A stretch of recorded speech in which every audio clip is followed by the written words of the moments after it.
Welcome to Storytime with Sugar. Today we're reading Just Fishing with Grandma. I woke up this morning and thought, what a good day to go fishing. I asked my dad to take me fishing, but he couldn't take me today. He had to fix the car. So I asked my mom to take me fishing, but she couldn't. She had to take my little sister to the dentist.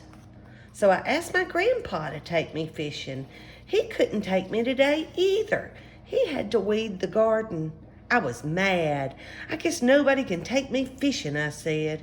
Grandma said, I'll take you fishing. So I said, cool, let's go, Grandma.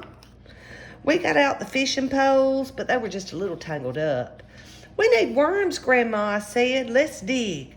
We dug here, no worms. We dug there, no worms. Grandma said, I have an idea. We drove to the bait and tackle store. We bought a big container of worms.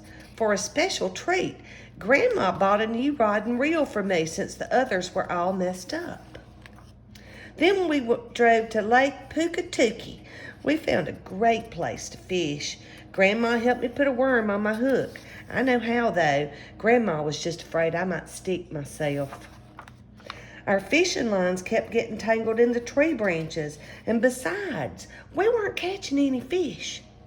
I noticed that all the fish were jumping way out in the middle of the lake. We need a canoe, Grandma, please, I said. Grandma rented a canoe.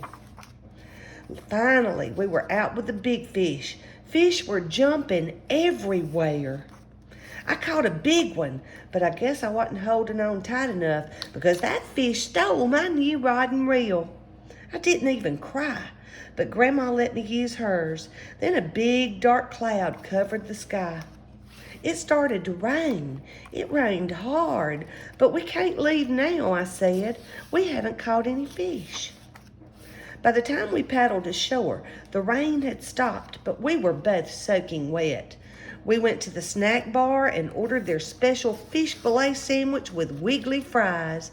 And you know what? We had a great time fishing, just Grandma and me.